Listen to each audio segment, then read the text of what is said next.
सोचो, एक ऐसा अपार्टमेंट जहां अंधेरा होने से पहले हर दरवाजा कसकर बंद कर दिया जाता है। कोई भी इंसान बिना वजह अपने कमरे से बाहर नहीं निकलता और अगर रात में कोई दरवाजा पीटे या मदद के लिए चीखे तो किसी भी हालत में दरवाजा नहीं खोलना होता, क्योंकि रात होते ही यह अपार्टमेंट इंसानों का नहीं रह जाता। यहाँ रहने वाले लोग एक एक करके खतरनाक मॉन्स्टर में बदलने लगते हैं। वे पहले इंसानों का रूप धरते हैं, लोगों से दरवाजे खुलवाते हैं और फिर उनका बेरहमी से शिकार करके सारा खून चूस लेते हैं। सुबह होते ही वे फिर अंधेरे में गायब हो जाते हैं। इसीलिए रात ढलते ही पूरा अपार्टमेंट खुद को कमरों में कैद कर लेता है। लेकिन एक दिन कुछ नए लोग इस अपार्टमेंट में रहने आते हैं और उन्हीं में से एक ह्यूनसू होता है। अपने माँ बाप की सड़क हादसे में मौत के बाद वो यहाँ अपनी नई जिंदगी शुरू करने आया था, लेकिन उसे जरा भी अंदाजा नहीं था कि उसने रहने के लिए दुनिया की सबसे खतरनाक जगह चुन ली है। पहली ही रात जब वो सोने की तैयारी कर रहा था तभी बाहर से उसे एक अजीब और डरावनी आवाज सुनाई दी। उसने हिम्मत करके दरवाजा खोला और बाहर देखा तो पूरा कॉरिडोर नूडल्स के बिखरे पैकेटों से भरा पड़ा था। जैसे ही वो उन पैकेटों का पीछा करते हुए आगे बढ़ने लगा तभी उसके सामने एक खौफनाक नजारा आ गया। एक बिल्ली का कटा हुआ सिर लुढ़कता हुआ कोने से बाहर आया, फिर एक खून से सना हाथ अंधेरे से बाहर निकला और उस सिर को वापस अंधेरे में खींच ले गया। ये खौफनाक मंजर देखकर ह्यूनसू बुरी तरह घबरा गया। वह तुरंत अपने कमरे में भागा और कंबल के अंदर छिप गया। तभी बाहर कॉरिडोर में किसी के कदमों की डरावनी आवाज गूंजने लगी। ऐसा लग रहा था मानो कोई उसके दरवाजे के ठीक सामने आकर रुक गया हो। अगले ही पल डोर बेल बज उठी। तभी उसे एक लड़की की आवाज सुनाई दी। कोई गड़बड़ है?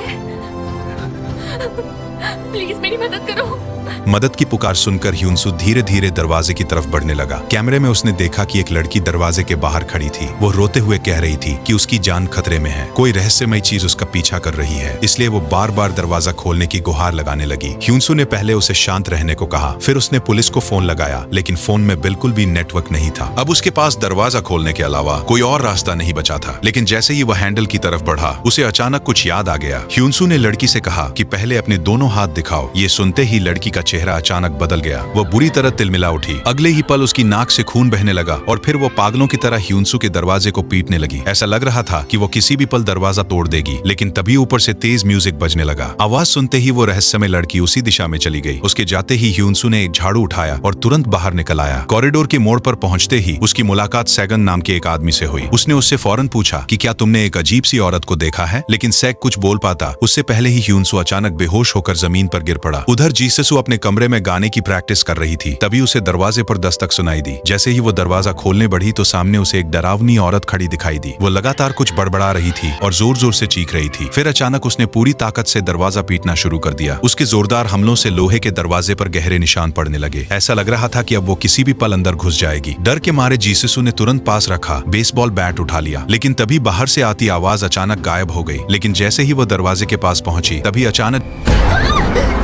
दरअसल जिसे देखकर जीससू डरी थी वो असल में सैग था। जीससू ने उसे तुरंत अभी अभी हुई पूरी घटना बता दी। फर्श पर फैले खून के निशान देखकर उन्हें शक हुआ कि शायद वो रहस्यमय औरत खिड़की तोड़कर बाहर निकल गई है। उधर इसी अपार्टमेंट में रहने वाले ली को इस आने वाले खतरे का जरा भी एहसास नहीं था। वो तो नाइट शिफ्ट के लिए नीचे जाने की तैयारी कर रहा था। लेकिन जब उसे पता चला कि लिफ्ट बंद पड़ी है तब उसे सीढ़ियों से नीचे उतरना पड़ा। नीचे पहुंचकर उसने देखा कि अपार्टमेंट का मेन गेट बंद है। इतना ही नहीं, रहने आए नए लोग भी वहीं नीचे फंसे हुए थे और सबसे बड़ी बात, किसी के भी मोबाइल में नेटवर्क नहीं आ रहा था। लेट होने से बचने के लिए ली ने गुस्से में सिक्योरिटी रूम का दरवाजा तोड़ दिया। वहीं मौजूद एक लड़की लैंडलाइन से 119 पर कॉल करने लगी, लेकिन वो फोन भी बिल्कुल काम नहीं कर रहा था। तभी एक अंकल ने कंट्रोल पैनल के सारे बटन दबाने शुरू कर दिए और इसी दौरान उसे शटर खोलने वाला स्विच मिल गया। जैसे ही शटर ऊपर उठने लगा तभी गोद में कुत्ता लिए खड़ी महिला ने सबसे पहले बाहर कुछ अजीब देखा। दरवाजे के ठीक सामने करीब 3 मीटर लंबा एक डरावना साया खड़ा था। उसी वक्त कंट्रोल रूम से लौट रहे ली की भी उस साये पर नजर पड़ गई। उसे देखते ही वो पूरी ताकत से चिल्लाया, लेकिन अब बहुत देर हो चुकी थी। अगले ही पल वो राक्षस शीशा तोड़कर सीधे अंदर घुस आया। उसने अपनी लंबी चिपचिपी जीभ से एक आदमी को हवा में उठा लिया और देखते ही देखते उसका खून चूसना शुरू कर दिया। जब वो नीचे गिरा तो उसके शरीर में हड्डियों के अलावा कुछ भी नहीं बचा था। इससे पहले कि वो किसी और पर हमला करता अचानक ली ने फायर एक्सटिंग्विशर उठाया और पूरी ताकत से उस राक्षस पर स्प्रे करना शुरू कर दिया। हैरानी की बात यह थी कि वो राक्षस सचमुच पीछे हटने लगा। तभी ली जोर से चिल्लाया कि जल्दी से शटर बंद करो। डरा हुआ अंकल तुरंत होश में आया और वो भागते हुए कंट्रोल रूम की तरफ दौड़ पड़ा। लेकिन जैसे ही रोलिंग शटर नीचे आने लगा ली के हाथ में पकड़े फायर एक्सटिंग्विशर की गैस खत्म हो गई। अब उनके पास उस राक्षस को रोकने का कोई तरीका नहीं बचा था। अगले ही पल वो राक्षस फिर उनकी तरफ बढ़ने लगा। उसी वक्त एक लड़की अचानक दौड़ती आई और पूरी ताकत से राक्षस को धक्का देकर बाहर गिरा दिया। ली तुरंत शटर के नीचे खड़ा हो गया ताकि लड़की अंदर आ सके। लेकिन जैसे ही वो दौड़कर वापस आने लगी तभी अचानक राक्षस ने उसके पैर को अपने पंजों से बुरी तरह जख्मी कर दिया। आखिरी सेकंड में ली ने हाथ पकड़कर उसे अंदर खींच लिया। जैसे ही शटर बंद होने वाला था तभी राक्षस की करीब 3 मीटर लंबी जीप बिजली की रफ्तार से अंदर आ घुसी, लेकिन शटर समय रहते बंद हो गया। उसकी जीप बीच में ही बुरी तरह फंस गई और लड़की की जान बाल बाल बच गई। अगले ही पल राक्षस ने पूरी ताकत से अपनी जीप खींची और अंधेरे में गायब हो गया। खतरा टलते ही जो लोग अब तक डर के मारे छिपे हुए थे वे भी धीरे धीरे बाहर निकलने लगे, लेकिन सबके मन में सिर्फ एक ही सवाल था कि आखिर वो चीज थी क्या। तभी एक बूढ़ा अंकल हैरानी से बोला कि उसके तो बिल्कुल मॉन्स्टर जैसे हाथ पैर थे। लेकिन ली की बात सुनकर सभी के होश उड़ गए। उसने कहा कि वो कोई मॉन्स्टर नहीं बल्कि हम में से ही कोई एक था। सच जानने के लिए जैसे ही उन्होंने बाहर झांक कर देखा तो वहाँ एक भी इंसान नजर नहीं आया। चारों तरफ सिर्फ अलग अलग तरह के खौफनाक मॉन्स्टर घूम रहे थे। उसी समय एक लड़की फोन पर बात करती हुई अपार्टमेंट की सीढ़ियों से नीचे उतर रही थी। तभी उसके सिर के ऊपर से एक डरावनी आवाज आने लगी। उसने जैसे ही ऊपर देखा तो अचानक मंजिल की लाइटें जल उठी। ये देखकर वो बुरी तरह घबरा गई और जल्दी जल्दी नीचे भागने लगी, लेकिन हड़बड़ी में उसका पैर मुड़ गया और वो सीढ़ियों पर गिर पड़ी। वो अभी उठने की कोशिश ही कर रही थी कि तभी अचानक वो डरावनी आवाज और भी तेज हो गई। लड़की ने डरते डरते पीछे मुड़कर देखा तो वहाँ वही आदमी सैग खड़ा था। उसे देखते ही उसने राहत की सांस ली, लेकिन इससे पहले कि सैग कुछ समझ पाता, लाल कपड़ों वाली वो डरावनी औरत अचानक पीछे से उस पर झपट पड़ी और उसके कंधे को बुरी तरह काट लिया। लड़की ये सब देखकर डर के मारे खड़ी हो गई, लेकिन तभी सैग ने औरत को बालों से पकड़कर दूर फेंक दिया। जैसे ही सैग अपने जख्म देखने लगा तभी अचानक वो औरत फिर उस पर टूट पड़ी, लेकिन इस बार उसने तुरंत उसका गला पकड़ लिया। तभी सैग की नजर उसके माथे पर लिखे फ्लैट नंबर पर पड़ी। उसे समझते देर नहीं लगी कि यही वो औरत थी जो पहले लोगों के दरवाजे तोड़ रही थी। बिना देर किए उसने उसके सिर पर जोरदार मुक्का मारा और वो सीधे जमीन पर जा गिरी, लेकिन अगले ही पल वो अजीब तरीके से फिर से उठ खड़ी हुई और लड़की की तरफ बढ़ने लगी। तभी सैग ने उसे एक जोरदार लात मारी और वो सीधे दीवार में जा धंसी, लेकिन सैग यही नहीं रुका। वो लगातार उस पर लातें बरसाता रहा। ये खौफनाक नजारा देखकर पास खड़ी लड़की डर के मारे सुन पड़ गई। उधर ह्यूनसू भी होश में आ चुका था। वो जानना चाहता था कि बाहर आखिर हो क्या रहा है, इसीलिए उसने इंटरनेट पर जवाब ढूंढना शुरू किया। उधर ली भी यही जानकारी तलाश रहा था। तभी दोनों की नजर एक ही पोस्ट पर पड़ी। उसमें लिखा था कि ये कोई बीमारी नहीं बल्कि एक श्राप है। पोस्ट में आगे लिखा था कि जो लोग मॉन्स्टर बनने वाले होते हैं उनकी नाक से पहले खून बहने लगता है और उन्हें अजीब अजीब आवाजें सुनाई देने लगती है। इसके बाद इंसान धीरे धीरे एक डरावने मॉन्स्टर में बदल जाता है। आखिर में उसने चेतावनी दी कि अगर तुम्हारे अंदर भी ऐसे लक्षण दिखने लगे तो जितनी जल्दी हो सके खुद को मार डालो। ये इन मॉन्स्टर से बचने का तरीका बताने ही वाला था कि अचानक पूरा इंटरनेट बंद हो गया। उसी वक्त भूख के मारे ह्यूनेसू के पेट में जोर जोर से गुड़गुड़ाहट होने लगी। तभी उसे याद आया कि बाहर अभी भी आधा डिब्बा इंस्टेंट नूडल्स पड़ा है। हिम्मत जुटाकर उसने धीरे धीरे दरवाजा खोला, लेकिन बाहर झांकते ही उसके होश उड़ गए। एक खौफनाक मॉन्स्टर दरवाजे का सहारा लेकर सीधे उसकी तरफ बढ़ रहा था। ये देखकर ह्यूनेसू ने तुरंत अपना मुंह दबा लिया ताकि जरा सी भी आवाज ना हो। दरअसल उस मॉन्स्टर का आधा सिर गायब था, लेकिन उसकी सुनने की ताकत बेहद खतरनाक थी। जरा सी आवाज भी उसे सीधे अपने शिकार तक पहुंचा सकती थी। इसलिए ह्यूनेसू धीरे धीरे अपनी सुरक्षा के लिए पास पड़ी झाड़ू उठाने लगा, लेकिन तभी हल्की सी आवाज मॉन्स्टर के कानों तक पहुंच गई। वो तुरंत ह्यूनेसू की तरफ मुड़ा, लेकिन वो हमला करता उसे पहले ही ली कि वॉकी टॉकी बज उठी। आवाज सुनते ही मॉन्स्टर ने दूसरी तरफ हमला कर दिया और ह्यूनेसू की जान बच गई। अब वो जरा सी भी आवाज करने की हिम्मत नहीं जुटा पा रहा था। तभी वो मॉन्स्टर धीरे धीरे उसकी तरफ बढ़ने लगा। ह्यूनेसू बिना हिले डुले चुपचाप वहीं पड़ा रहा और देखते ही देखते वो मॉन्स्टर उसके कमरे से बाहर निकल गया। इससे पहले कि वो राहत की सांस ले पाता, अचानक नीचे से कुछ हलचल की आवाज आई। उसने खिड़की से झांक कर देखा तो एक आदमी खाने पीने का सामान ढूंढने के लिए बिल्डिंग से नीचे उतर रहा था। जाने से पहले उसने अपनी बेटी से कहा कि मैं खाना लेकर जल्दी वापस आ जाऊंगा, तब तक अपने छोटे भाई का ध्यान रखना। लेकिन उसकी बात पूरी भी नहीं हुई थी कि अचानक एक विशाल आंखों वाला डरावना मॉन्स्टर उसके सामने आ गया। उसे देखकर आदमी बुरी तरह घबरा गया और अचानक 12th फ्लोर से सीधे नीचे गिर पड़ा। ये नजारा देखकर उसकी बेटी जोर से चीख पड़ी और उसी चीख ने उस विशाल आंखों वाले मॉन्स्टर का ध्यान अपनी तरफ खींच लिया। ठीक उसी पल जब वो मॉन्स्टर उन बच्चों पर हमला करने वाला था, तभी ऊपर से एक भारी मॉनिटर सीधा उसके सिर पर आ गिरा। अचानक हुए इस हमले से बड़ी आंखों वाला मॉन्स्टर बुरी तरह भड़क गया। उसने अपनी लंबी गर्दन सांप की तरफ फैलाई और सीधे ह्यूनसू की खिड़की पर हमला कर दिया। अगले ही पल उस मॉन्स्टर ने ह्यूनसू को अजगर की तरह कसकर जकड़ लिया। उसकी पकड़ इतनी मजबूत थी कि ह्यूनसू का वही दम घुटने लगा। एक पल के लिए लगा कि अब उसका बचना नामुमकिन है, लेकिन तभी अचानक एक गोली चली और मॉन्स्टर की लंबी गर्दन एक ही झटके में बीच से टूट गई। अगले ही पल उसकी विशाल आंख सफेद पड़ गई। जब ह्यूनसू ने घबराकर बाहर झांका तो सामने पड़ोस वाले हान अंकल बंदूक ताने खड़े थे। उन्होंने सही समय पर गोली चलाकर उसकी जान बचा ली थी और कमाल की बात यह कि गोली चलाने के बाद भी वो बड़े आराम से बियर पी रहे थे। ह्यूनसू कुछ बोलने ही वाला था कि हान अंकल ने तुरंत उसे चुप रहने का इशारा किया। फिर उन्होंने पहले से तैयार किया हुआ एक कार्डबोर्ड दिखाया जिस पर लिखा था, आवाज मत करना, मॉन्स्टर आवाज सुनकर चले आते हैं और इन्हें मारना भी लगभग नामुमकिन है। ये पढ़ते ही ह्यूनसू ने तुरंत नीचे देखा तो जो बड़ी आंखों वाला मॉन्स्टर कुछ कुछ देर पहले मरा हुआ लग रहा था, वो अपनी टूटी हुई गर्दन को छोड़कर धीरे धीरे खुद ही वहाँ से चला गया। ये देखकर ह्यूनसू के होश उड़ गए। वो हान अंकल के साथ मिलकर उन दोनों बच्चों को बचाना चाहता था, लेकिन जब वो उनके फ्लैट में पहुंचा तब उसे पता चला कि हान अंकल चल फिर नहीं सकते। इसलिए बच्चों को बचाने की जिम्मेदारी अब अकेले ह्यूनसू के कंधों पर आ गई। हालांकि हान अंकल कोई नॉर्मल इंसान नहीं थे, उन्हें हथियार बनाने का अच्छा एक्सपीरियंस था, इसलिए उन्होंने ह्यूनसू के हथियार में बिजली का करंट जोड़ दिया ताकि वो मॉन्स्टर का सामना कर सके। लेकिन उन्होंने साथ ही चेतावनी भी दी कि इससे भी मॉन्स्टर नहीं मरेंगे, इसलिए तुम्हें उनसे लड़ना नहीं है, जहां तक हो सके उनसे बचकर निकलना है। नया इलेक्ट्रिक हथियार लेकर ह्यूनसू अकेला ही बच्चों को बचाने निकल पड़ा, लेकिन कॉरिडोर में कदम रखते ही उसका सामना फिर से उसी बिना सिर वाले भयानक मॉन्स्टर से हो गया। हालात बिगड़ते देख वो तुरंत भागकर लिफ्ट के अंदर छिप गया। कुछ पल तक वो बिना कोई आवाज किए वहीं छिपा रहा और मॉन्स्टर के जाने का इंतजार करता रहा। जब उसे लगा कि शायद अब खतरा टल चुका है, तब उसने धीरे से बाहर झांका, लेकिन तभी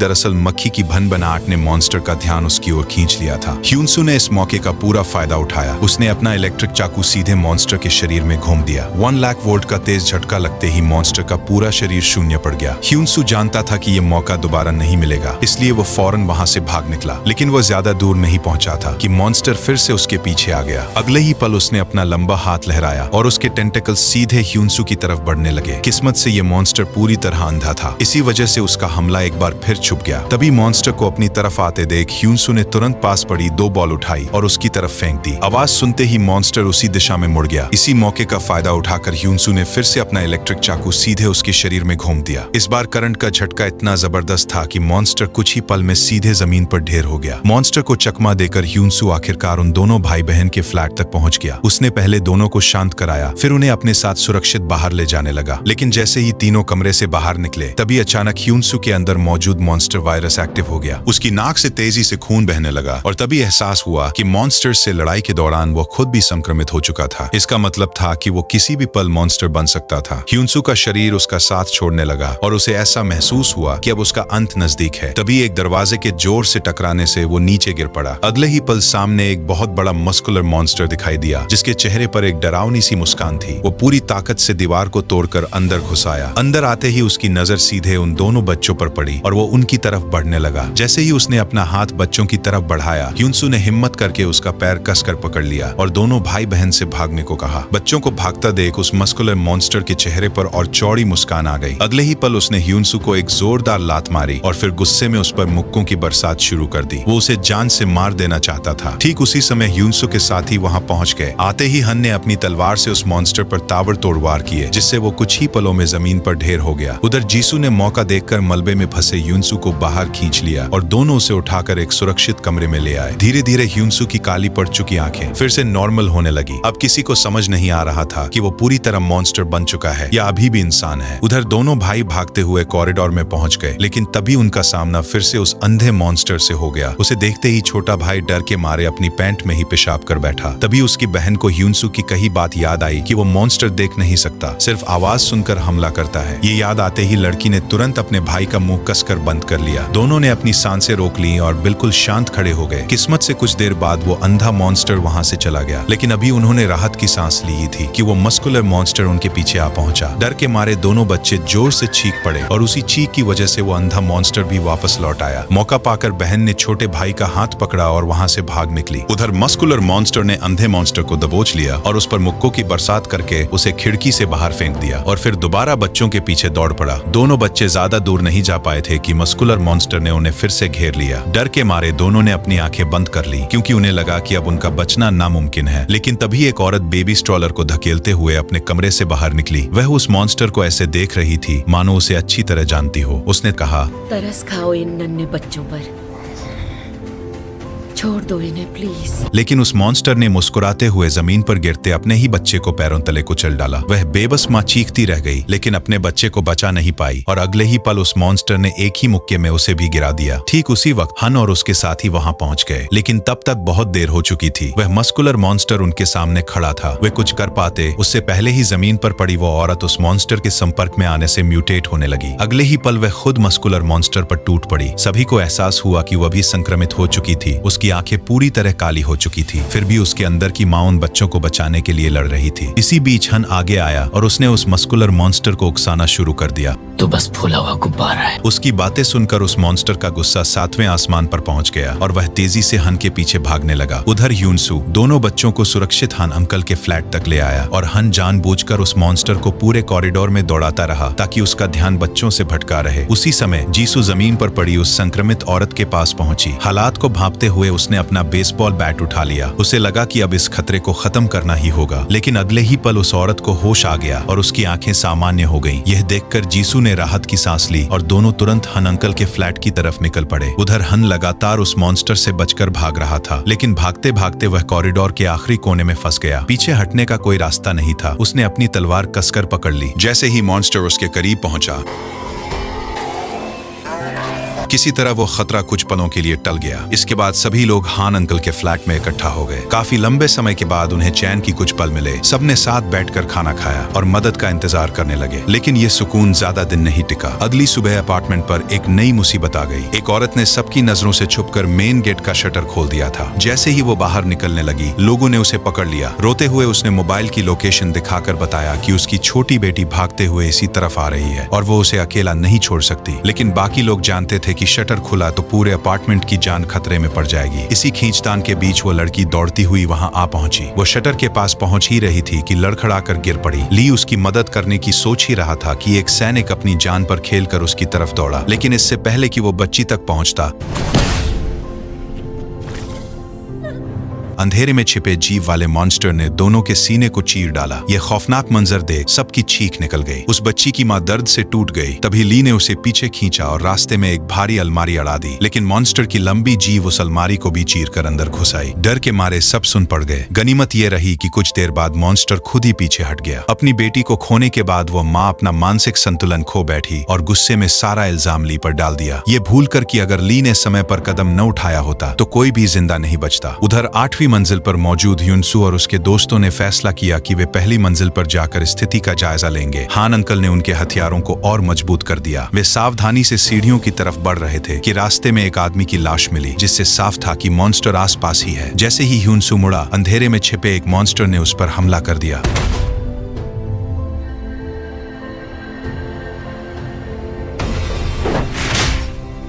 और वो 8वीं मंजिल से सीधे नीचे आ गिरा। उसका सिर खून से लथपथ देखकर सबको लगा कि अब वो नहीं बचेगा, लेकिन महज 3 घंटे बाद यूनसू बिल्कुल ठीक होकर उठ खड़ा हुआ। इससे सबको यकीन हो गया कि वायरस ने उसे गजब की हीलिंग पावर दे दी है और अब उसे मारना नामुमकिन है। ये देखकर बुजुर्ग अंकल ने गुस्से में कहा कि सबकी सुरक्षा के लिए यूनसू को बाहर निकाल देना चाहिए, लेकिन कई लोग इसके खिलाफ थे क्योंकि यूनसू ने सबकी जान बचाई थी। बहस बढ़ने पर वोटिंग हुई, जिसमें ज्यादातर लोग यूनसू को रखने के पक्ष में आए। ये देख बुजुर्ग अंकल का गुस्सा फूट पड़ा और तभी अचानक उनकी नाक से भी खून बहने लगा। सबको समझ आ गया कि जो बुढ़ा दूसरों को निकालने की बात कर रहा था वो खुद संक्रमित हो चुका था। उसे एक कमरे में क्वारंटाइन कर दिया गया। उधर रसोई में सब्जियां काट रही वो औरत अचानक बहुत तेजी से काम करने लगी और गलती से अपनी उंगली काट बैठी, पर उसे दर्द महसूस नहीं हुआ। उसकी आंखें पूरी तरह काली हो चुकी थी। तभी हान अंकल को शक हुआ जब छोटी लड़की ने बताया कि आंटी 1 घंटे से बाथरूम के अंदर है। हान अंकल ने हथियार के साथ दरवाजा खोला तो उनके होश उड़ गए। अंदर एक विशाल कोकून बना हुआ था और उस औरत की जगह एक नया मॉन्स्टर और उसके अंदर एक विशाल बच्चा पल रहा था। हान अंकल को उस औरत की आखिरी बात याद आई। अगर मैं मॉन्स्टर बन गई तो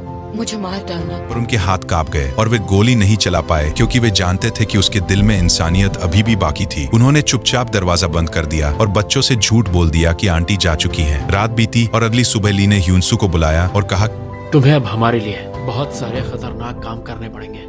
मना करने का ऑप्शन नहीं है तुम्हारे पास। क्या करना है मुझे? काम यह था कि ऊपर जाकर हान अंकल को सुरक्षित नीचे लाना है और इस बार सेग भी यूनसू के साथ जाने को तैयार हो गया। वे जैसे ही ऊपर चढ़े, एक मॉन्स्टर ने सेग पर हमला कर दिया। यूनसू उसे बचाने दौड़ा, तभी एक तेज रफ्तार मॉन्स्टर सामने आ गया। पर तभी एक तीर आकर उस मॉन्स्टर को लगा। ये तीर उसी तीरंदाज लड़की ने चलाया था। वे सब मिलकर सेग को बचाकर सुरक्षित नीचे ले आए। कुछ ही देर में लॉबी में एक और हंगामा हुआ जब वो संक्रमित बुढ़ा पूरी तरह मॉन्स्टर बनकर सामने आया। उसकी पत्नी ने सालों का गुस्सा और जुल्म याद करके हथौड़े से वार करके उसका अंत कर दिया। रात हुई तो ली ने यूनसू को बेसमेंट पार्किंग में हालात का जायजा लेने भेजा। वहां अचानक एक विशाल मकड़ी के जाल ने यूनसू को जकड़ लिया और उस पर हरा चिपचिपा लिक्विड फैलने लगा। ली और बाकी लोग उसे बचाने पार्किंग में पहुंचे। वहां वे दबे पांव आगे बढ़े और देखा कि एक तेज रफ्तार मॉन्स्टर गहरी नींद में सोया हुआ है। वे ह्यूनसू तक पहुंचे ही थे कि कंट्रोल रूम में हान अंकल पर छत से आने वाले मकड़ी जैसे 4 पैरों वाले मॉन्स्टर ने हमला कर दिया। उधर बेहोश ह्यूनसू को लेकर लौटते वक्त जीसू के हाथ से लोहे का पाइप छूट गया। उस तेज आवाज से वो तेज रफ्तार मॉन्स्टर जाग गया और हमला कर दिया। ली ने क्रॉसबो से तीर चलाया पर उस पर कोई असर नहीं हुआ। किसी तरह सब कार में सवार हुए और ली ने गाड़ी भगा दी। इंजन की आवाज सुन बाकी मॉन्स्टर्स भी जाग गए और गाड़ी पर टूट पड़े, जिससे गाड़ी एक रेत के ढेर से जा टकराई। उधर हान अंकल को बचाने के लिए वो छोटी लड़की पहुंची और हान अंकल ने जाल एक्टिव कर दिया, जिससे मकड़ी मॉन्स्टर हवा में लटक गया, लेकिन लड़की भी उसके पंजों में फंस गई। तभी बाकी महिलाएं दौड़कर आईं और रस्सियां खींची। लड़की ने पेट्रोल बम फेंककर उस मॉन्स्टर को आग के हवाले कर दिया। घायल हान अंकल की रक्षा के लिए ह्यूनसू ने अपना इलेक्ट्रिक हथियार उस मॉन्स्टर के शरीर में उतार दिया। आज सब उसकी वजह से जिंदा थे। ली ने कहा कि अब तुम्हें क्वारंटाइन में रहने की जरूरत नहीं है। ये सुनकर ह्यूनसू के चेहरे पर हल्की सी मुस्कान आ गई, लेकिन ये खुशी ज्यादा दिन नहीं टिक पाई, क्योंकि अपार्टमेंट में सिर्फ 5 दिन का राशन बचा था। फूड स्टोर से राशन लाने के लिए ह्यूनसू और सेक को जाना तय हुआ। तभी एक नई मुसीबत आ गई। जीसू अचानक बाथरूम में बेहोश हो गई और पता चला कि उसे एक्यूट अपेंडिसाइटिस है, जिसके लिए तुरंत ऑपरेशन और दवाइयों की जरूरत थी। तीरंदाज लड़की ने कहा कि उसे दवाइयों की अच्छी जानकारी है, इसलिए वो भी साथ जाएगी। तीनों हान अंकल की मॉडिफाइड गाड़ी में बैठकर अस्पताल के लिए निकले, लेकिन अपार्टमेंट से बाहर निकलते ही एक भयानक टक्कर हुई और गाड़ी हवा में उछलकर दूर जा गिरी। सैग और वह लड़की बेहोश हो गए और ह्यूनसू बुरी तरह घायल हो गया। तभी उसकी नजर उसी मस्कुलर मॉन्स्टर पर पड़ी जो पहले नीचे गिरा था, लेकिन अब वो पहले से कई गुना ज्यादा विशाल और ताकतवर बन चुका था। इसे देखकर साफ हो गया कि असली तबाही अब शुरू होने वाली है। और यहीं पर इस कहानी का पार्ट 1 समाप्त होता है। अब पार्ट 2 में ये देखना दिलचस्प होगा कि क्या ये लोग इस महा मॉन्स्टर से बच पाएंगे या पूरा अपार्टमेंट हमेशा के लिए मॉन्स्टर्स का अड्डा बन जाएगा। अगर आप इसका पार्ट 2 देखना चाहते हैं तो मुझे कमेंट बॉक्स में जरूर बताना। बाकी आप सब समझदार हैं ही। मिलते हैं बहुत जल्द अगली खतरनाक कहानी के साथ। तब तक के लिए अपना ख्याल रखें। Okay, bye.